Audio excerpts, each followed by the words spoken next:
Hey, what's up guys and gals? My name is Rick Nineg. Thank you so much for joining me today. We are continuing the Halloween special, but coming close to the end. And the film that I'm going to be talking about today is the 1959 Vincent Price film, The Tingler. If you're a fan of The Tingler or have never seen it before, I think you have to tune in because you're going to find out so much.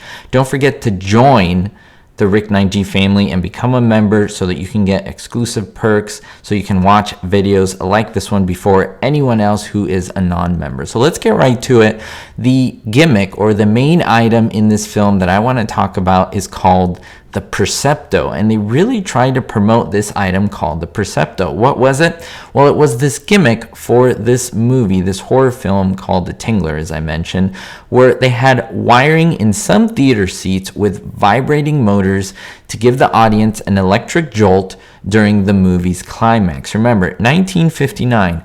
If you can go to different theme parks or experience a 4D movie where they throw water at you and they rumble the seats and so forth. But in 1959, they had that idea, and the physical effect of the Percepto, which I'll be talking about throughout this video, was meant to stimulate the tingling parasite from the film, which the audience was told would only be stopped if they screamed. So they were trying to bring the audience into the story and make it a little more participational, or participatory, I guess you can say.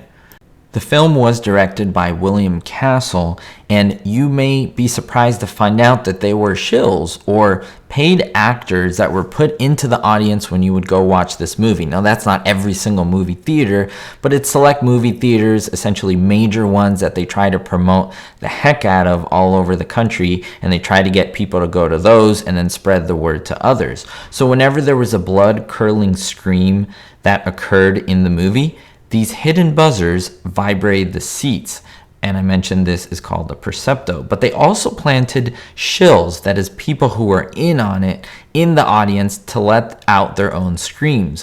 Why would they do this? Well, it's like anything, right? If you watch a television show and they put a laugh track, that's to stimulate you to laugh.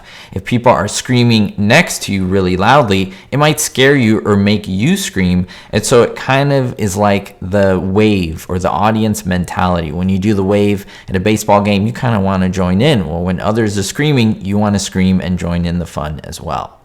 Now, the director, William Castle, toyed with other ideas to frighten the audience members in addition to the Percepto gimmick that I was talking about. Some of them, rolling bean bags to brush against the legs audience members.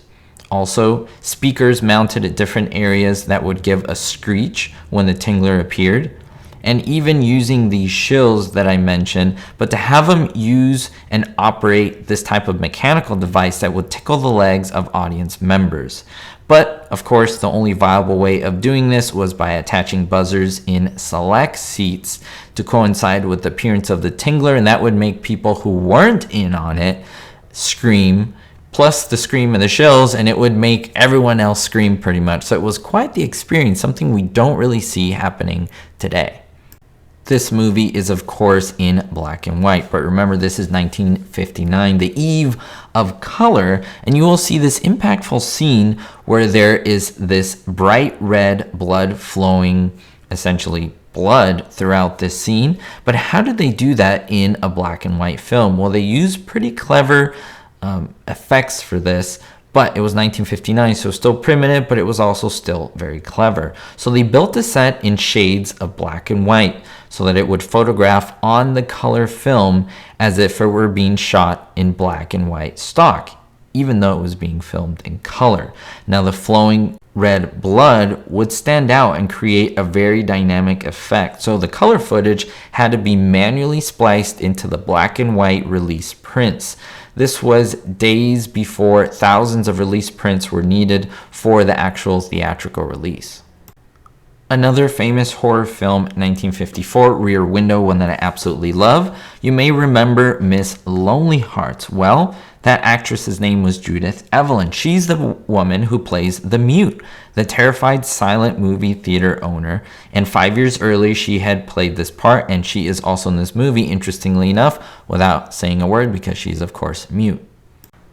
I would suggest a lot of people to watch this film because although it isn't the best film ever, it is very interesting and very unique for the time. And I mean, it has Vincent Price in it, and it was listed amongst the 100 most amusingly bad movies ever made and won the Golden Raspberry Award, which is pretty surprising to find out, although it also won another award in 2001 as one of the 400 movies nominated as the top 100 most heart-pounding American movies. So on one side, I guess the movie's seen as bad, but on the other side is seen as pretty scary at the time. Remember, 1959.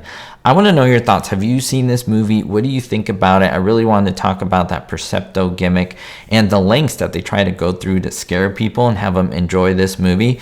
Do you think they should bring that back? I mean, you could say that this is the primitive form of the 4D movie that you see at theme parks or special events, wherever you may go, or even at the movie theater, they have these kind of 3D experiences with the moving seats and so forth. I mean, essentially this is where it came from. So I'd love to know your thoughts down below. We'll see y'all next time. Don't forget to stay positive and most importantly, be hopeful.